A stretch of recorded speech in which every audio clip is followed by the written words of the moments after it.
now look at, in reference to Arizona, the analysis you did of the vote in Maricopa and Pima counties that was reported. It's the Arizona fixing the vote chart. So we notice a difference in Arizona versus the other states. Our team mostly focused on what we call spike analysis, which were an electronic inject of a lot of votes, and where the number of votes that were injected in a specific time period exceeded the ability of the scanners to process ballots and upload. So basically it's a signal of a potential anomaly where we would want to go in and do forensic analysis on the ballots that were processed in those batches to analyze. The way that these systems work is that you can run votes in, run votes in, run votes in, and if you get write-in ballots or error ballots, it just accumulates them into a batch file. And there may be, 2,000, 3,000, 4,000, 5,000 votes in this batch file, and then the administrator or the tabulator can just go, okay, I'm ready to process batch file, bloop, and they send it, and then it records those votes. In the user's manual, there's ways that it shows that the administrator can vote that batch, in a 80%, 20%, 100%, however the administrator chooses, and that basically is a tool to allow them to move votes through the system faster. So Arizona was a little bit different. It had a pretty strong rise right up at the front, the first part of voting day, whereas the other states, and I can show you those, have a gradual increase in votes. And this may have been due to the fact that Arizona allowed early counting and tabulation, so those batch files could have been dropped in right away. But this injection spike at 8:06:40 p.m., and this is adjusted from Zulu time, so this is 143,100 votes that were injected. That was in excess of what the machines could have processed. The real reason that we believe that this spike was a little bit of an anomaly, and should I show the email that was sent to the Arizona legislature? You have the floor, sir. Say again? Yes. So this was an anonymous email that was sent to all members of the Arizona legislature, and it was also sent to DOJ. This individual sent the email, wanted to remain anonymous, but had enough concern that he sent this to the criminal division of U.S. Department of Justice.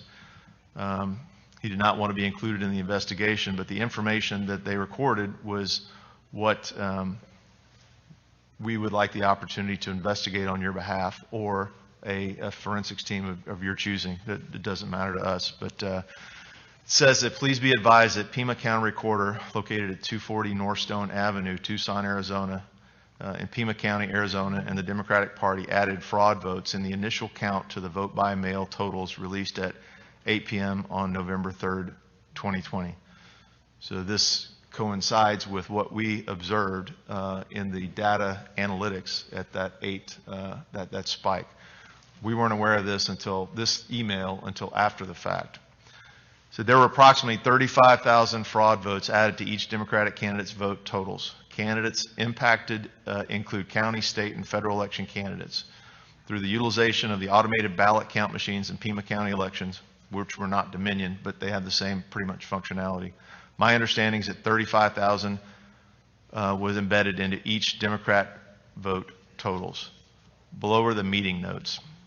In a meeting I was invited to by the Democrat Party in Pima County, Arizona on September 10th, 2020, no phones or recording devices were allowed. A presentation was given, including detailed plans to embed 35,000 in a spread configured distribution to each Democrat candidate's vote totals.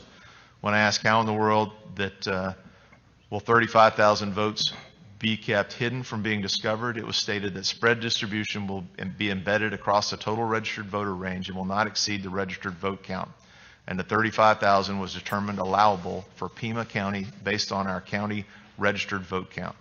It was also stated that total voter turnout versus total registered voters determine how many votes we can embed. This embedding will auto-adjust based on voter turnout. Because the embed votes are distributed sporadically, all embedded votes will not be found. If audited, because the embeds are in groups of approximately 1,000.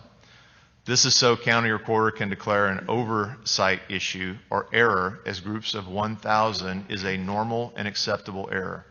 So if you believe that your one vote counts for one vote, this is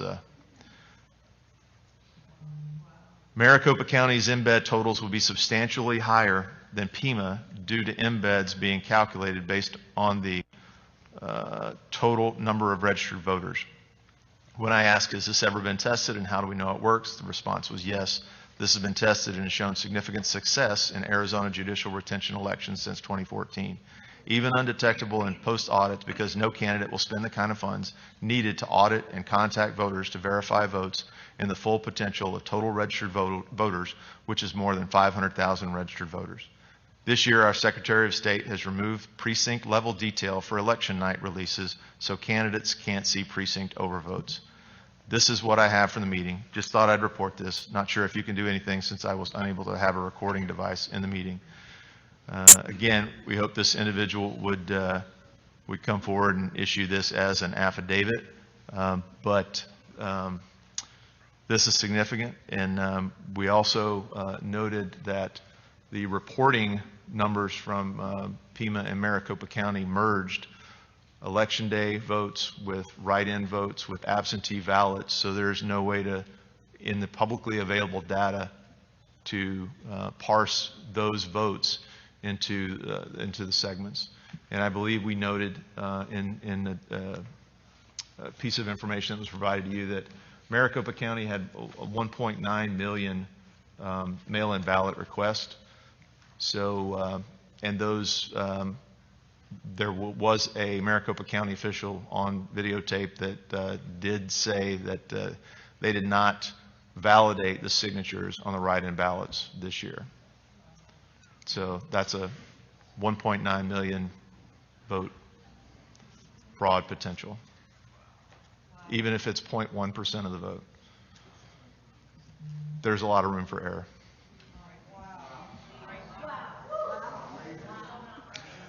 Could we just review that quickly for 1 second so we get it right? Ladies and gentlemen, please, I know that you're passionate about this, but there are a lot of people in this world that want to hear this, and if we can't hear the witnesses over remarks, that deprives people of hearing the truth. So what I take from your testimony, Colonel, is that 35,000 votes were embedded for each Democratic candidate in Pima County. Correct. That is the allegation of this email. The allegation by the gentleman who hasn't given us an affidavit. Correct. That they were distributed based on the voter turnout carefully so they wouldn't look suspicious. That's correct. And that's essentially what the Dominion, Smartmatic, that's essentially their modus operandi, right? That's their They don't just put CTP. in 10,000 votes. They put it in carefully so it's hard to detect. They move the algorithms around to different precincts until they get the aggregate number that they want and need, and then they shift the algorithms to other precincts. Did the Democratic candidates who got the benefit of those 35,000 false votes include Biden and Harris? According to this email, it was all local and federal races. So if that were true, then the result of the election is totally opposite the one that they're so anxious to certify. Correct? Yes, sir. Now, and again, this you would need email the was sent to every Arizona legislature that I'm. Now, we don't know if the gentleman is telling the truth or not. Correct. But would it be possible, if you had the machines in Pima County, to be able to see if there's evidence of this? In order to do that, there would have to be a full forensic audit from the the USB that drives the voting, to the PCM CIA cards, to the tabulators, to the routers. Well, I'm just to the asking, servers. could it be done if you had Yes. the will to Yes, do sir. it? Yes, sir. If you wanted to find out if the vote in Pima County were honest or not, wouldn't you do it? Yes, sir. And without doing it, you really have no idea. That's correct. And the machines used in Pima County are different, but are they that much more secure? These systems, they all have similar vulnerabilities. Our team focused on Dominion. Our partner team focused on ES&S, and they're very similar as far as vulnerabilities. Now, did he say anything that suggests the same thing happened in Maricopa County? This gentleman appeared to be an IT specialist in Pima County. So he only wrote allegedly to what he observed. And do we have any knowledge that anyone from the state of Arizona attempted to look for him? I believe the legislators, some of the legislators did try to locate this gentleman. Anybody from law enforcement? Not that I'm aware of. But again, I'm not law enforcement, so I'm not sure. But even if you can't find him, you could determine the validity of this, or maybe determine the validity of this by doing a forensic audit. Correct. There's an available scientific tool that would tell you, I mean, did Biden get 35,000 phony votes? That's correct. And it's not being utilized, as far as you know, by the state of Arizona. Pima County, I believe the total vote total was less than a million in Pima County. So it would be possible and feasible to do a full audit, a ballot audit. And I also was informed that your state, through the Counterterrorism Information Center and the DPS here in Arizona, do have the capability to analyze and validate ballots for ink consistency. So if there were mass-produced ballots in Maricopa County that were stuffed, your DPS, I've been informed, has the capability to analyze those ballots for paper consistency and ink consistency. So if there were mass-produced ballots, you could determine that on your own. Excuse me, Colonel Waldron. So I think what you're saying, and I'm going to repeat this back to you, these might be pre-printed ballots to simply move through the system. Is that what you're suggesting? There are indications, we have affidavits from Pennsylvania that there were ballots that were pre-positioned in a bobtail trailer, a tractor trailer truck, okay. And that these ballots were, the thought was that this was a cache that they could go and grab the amount of ballots they needed and take them to the specific tabulation centers. And that's an affidavit that's from our Pennsylvania work. And if this Colonel, TTP is standard. So repeat one more time the piece of information that I think people were shocked about, because it is hard to believe. Did you say that a Pima County official said that they didn't validate any of the mail-in votes? That was Maricopa County. Maricopa. They didn't Sorry. validate the signature. They didn't validate the signatures on the mail-in ballots. And that's 1.9 million. Correct. And do we know who that is? I would have to get the video. Well, could you get it for us? Oh, yes, sir. No, you don't have to do it right now, but before the end of the hearing? That would render every one of the 1.9 million votes absolutely never checked for fraud, deceit, mistake. And if they're mail-in votes, that can't be done now. They've been separated from the envelope. Correct. That would indicate. The So validity those are of the basically individual 1.9 million votes that are illegal votes. or that had the potential to be illegal votes that weren't validated. The signatures weren't validated. But can we determine now if any of them are legal or illegal? If the envelopes were separated from the ballots, there would be no way to tell a ballot for candidate. You could still go back and look at the envelopes to validate the signatures, but you wouldn't know what the ballot And isn't that the reason you're supposed to have an observer when you do that? That is part of the chain of custody procedures, I believe, in Arizona. And when they talk about chain of custody, that's what they're talking about, right? Correct. Because a lot of witnesses are going to talk about that. So let's just sum up a few of the things that you also found. Tell us about the green button in Maricopa County on the machine. And there is one witness that's going to testify that all day she saw election officials constantly pressing the green button when somebody was voting. So what that was when a voter wasn't sure, and I believe this was also linked to another witness that's going to talk about with the differences in the pins and the Sharpies, that the Maricopa Elections Division, in early voting, they specified that only use ballpoint pins for voting, and then on election day, they specified only use Sharpies.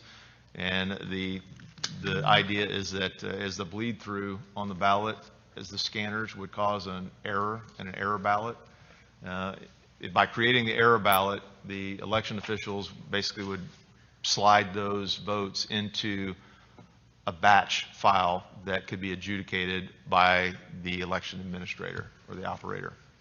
And the green button was to say, okay, there's an error, but go ahead and push cast ballot, and it punches that into an error file that can be adjudicated by the election administrator. Now, and you examined the voter database, and your team did, right? Say again, sir? You examined the voter database, you and your team. Those were actually some local Arizona folks that examined that. So you took that from I spoke directly state data? with them. Oh, I see, okay. Yeah. You spoke directly to whom? To local investigators here.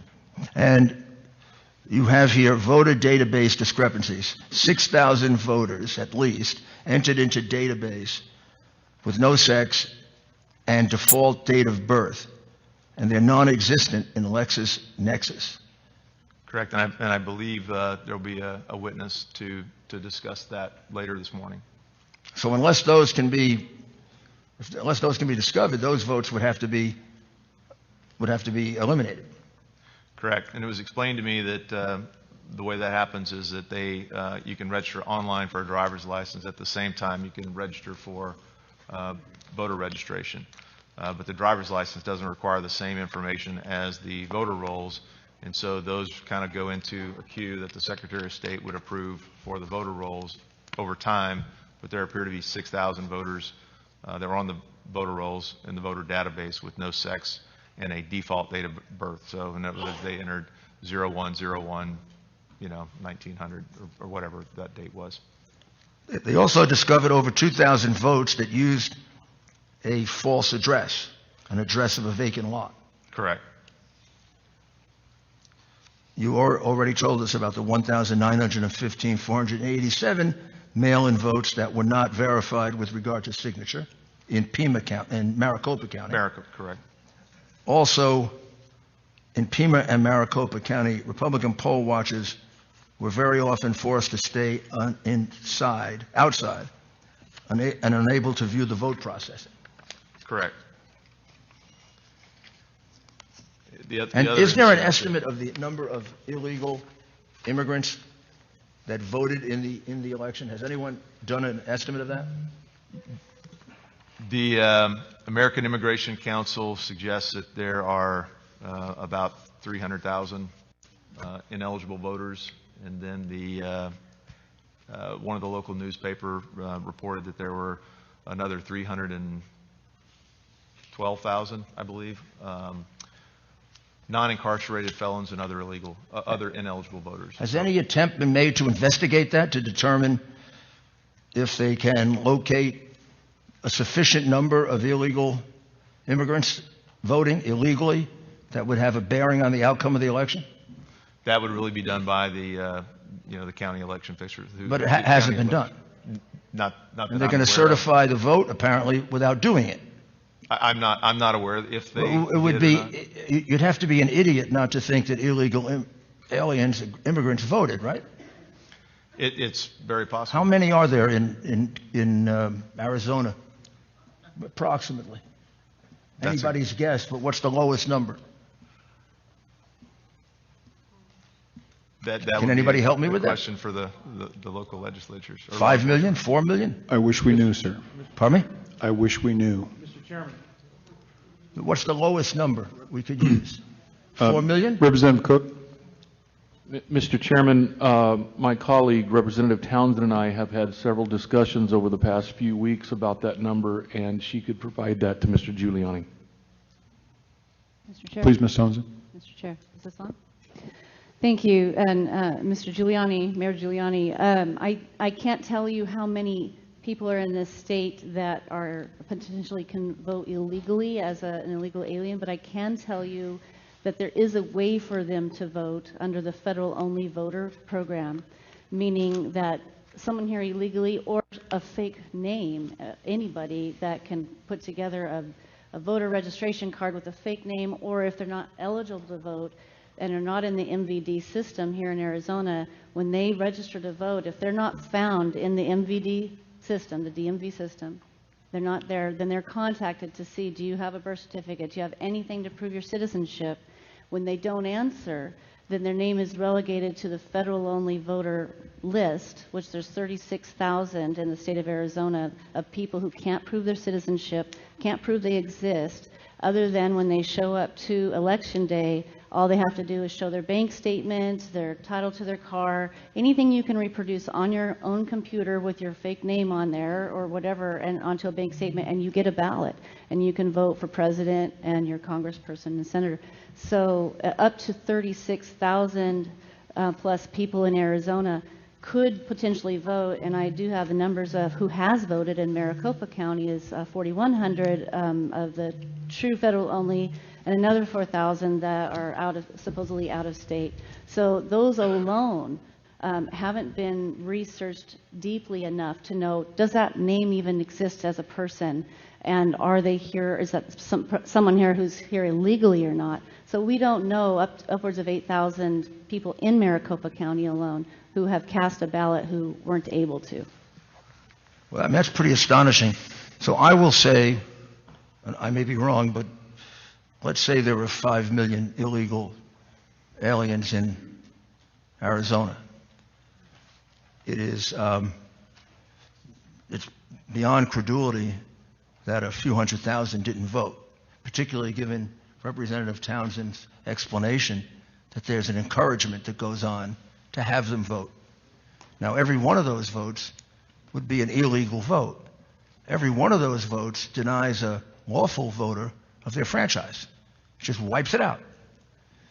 Has there been any attempt to try and investigate that after the election, even on a sample basis, like going to a district where there are a large number of possible illegal aliens, and go back and check the names and see, were there 5,000, were there 10,000, were there 20,000?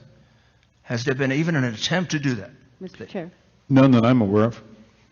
Well, I mean, that's totally... Yeah. Can I speak to that, Mayor? Yes, please, Yes, please. please. You've been very helpful. So we put in, 2 years ago, we put in an elections integrity unit in the Attorney General's office, and I've been on the phone with them, asking them what are they going to be doing, how can they look into this, and they told us that they don't have the authority to go out and look for crime. They have to have it presented to them, so they can't go out and do an audit, they can't go out and actively research this. I also was told the same thing by the Board of Supervisors, that they cannot perform an audit above and beyond what's already been done that's in statute. So all we're really left with that I'm aware of is having, and as much as I appreciate this forum today, and I'm very grateful for you, we need an actual committee hearing. Like, I'm the chair of the Elections Committee. If we were to hold an actual committee hearing, we would have subpoena power to go and look at the machines, to look at these things, and inspect them, and get down to it. So we can do an audit. We just need to conduct a committee hearing to give us that subpoena power to be able to do so. Mr. Giuliani. So when this vote is certified, if that's not done, there is no question in any reasonable person's mind that the vote totals contain large numbers of illegal votes from people who are not citizens of the United States. The question is, how many? And the officials certifying have made no effort to find out the truth, which seems to me gives the state legislature a perfect reason to take over the conduct of this election, because it's being conducted irresponsibly and unfairly.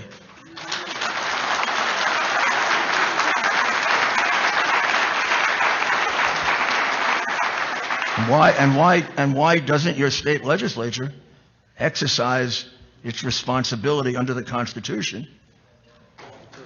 What's wrong with that? Mr. Giuliani, that is the essential question that we are here to ask. Good. So now, anything else, Colonel? You did a great job. He's available for any more questions. If you are available done, all day. if you are This done, is- Mr. Giuliani, we do have a number of questions from the panel members for you, sir. Good. Yes, sir. Let's- All right. The first thing I'd like to ask is, you spoke on system capability, and I know that much has been made of the excoriation of the state of Texas on the Dominion equipment, software, and all that. Can you provide just a very short comment on why they said, not only are we not recommending this, we're prohibiting the use of this equipment in our state? In a nutshell, vulnerabilities that were issued, not addressed, and not fixed. There were too many system vulnerabilities. Okay. And you also referenced a comment about DHS. And I'm struggling with, why did DHS say security for this election was the best it had ever been? Do you have any insight into that? In my experience in life, there's generally two factors for individual. I mean, it's either competence or commitment. So they were either incompetent or not committed to learning the truth at the senior leader level, not Okay. at the operator level. And does DHS know about the information that you've shared with us or that you're sharing with us in the process of this? Have you shared that with them specifically? And much more. So beyond what you're saying here, you've gone into much greater depth. Yeah, we have relationships with our local DHS personnel in Texas, and both the intelligence divisions and CISA. When I started working on this project in August, I called them up, said, "You guys have got to come out and look at it." They did. They spent an initial 3 hours going through this data. At the end of that, one of them said, "I think I need to go outside and throw up." Okay, besides that, did they do anything about it? They had multiple follow-ups. They drove up to our Dallas counterpart team, received over 600 gigabytes of data that had been accumulated over time. Our team provided them over 200 gigabytes of confirmatory data, and they analyzed that. After they analyzed, there was a passive scan done. They conducted a limited scan and determined that there were vulnerabilities. They held numerous meetings with their folks, the CISA cyber side, and the INA, which is the Intelligence Assessment Division.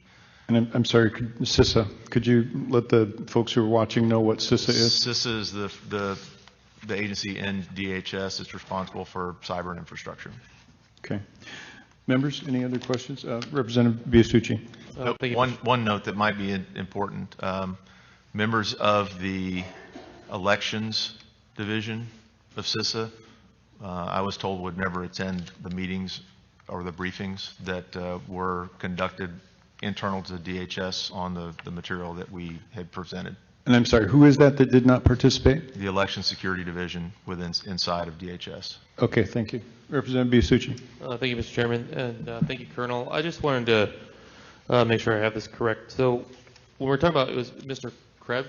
Is that correct? Correct. Okay.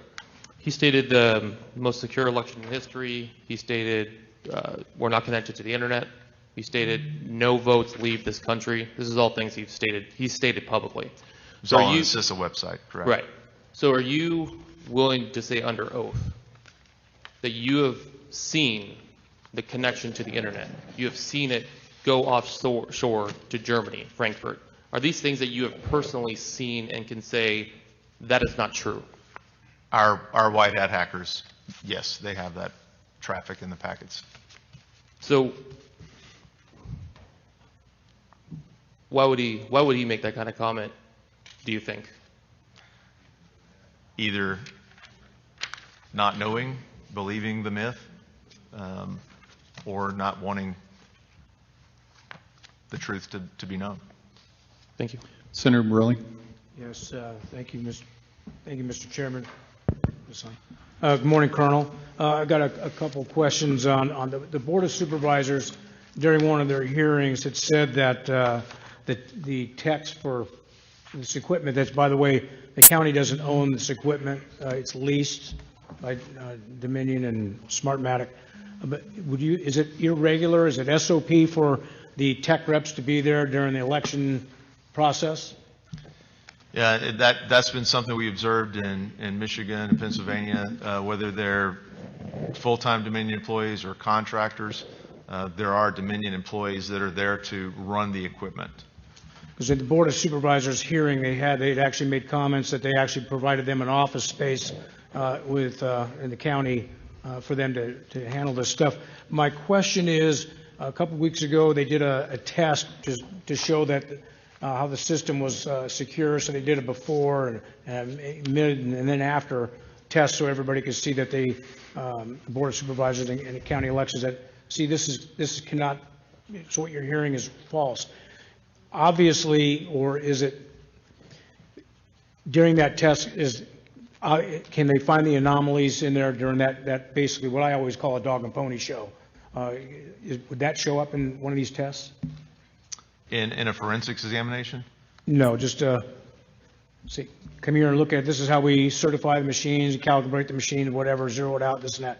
Obviously, these anomalies would not be showing up during that moment, correct? Correct, and it's our understanding that Dominion had a software update, at least in a couple states. I'm not sure about Maricopa County, but like the day before the election. Representative Bartow, any questions? I did have one question. Thank you, Colonel. Excellent information. You described web traffic increase during the election as opposed to how do you measure the increase? Are you talking just on the Dominion server network? Yes. They just look at volume of data that's moving through the pipes. And I'm not our hacker team they're the experts. I just kind of the big picture know how to answer it, but they do measure volume traffic. Matter of fact, on the Frankfurt server on election day, there was a German cybersecurity professor that was noting that the increase in traffic was, and he related it back to COVID and said, we haven't even hit our indoors winter season yet, and we've hit the highest traffic. And he specifically noted that one of the reasons was the American elections. Was it an exponential increase? I don't think it was an exponential, but I think it went from 7 point something terabytes a second to 10 terabytes. So it went to a lot of, a pretty big increase, not an exponential though. Okay, to my unqualified mind, I don't know exactly what that means, but it sounds big. The volume jumped up pretty significantly on November 3rd and 4th to that particular server in the pipes. Thank you. Yes, ma'am. So, Colonel Waldron, so essentially about 33, 34, 35% increase? I would have to go back and look at the numbers, but I mean, from 7 to 10? Ballpark. Yeah, that's big. I can't remember the exact numbers. All right, very good. Senator Gowan, you have any questions?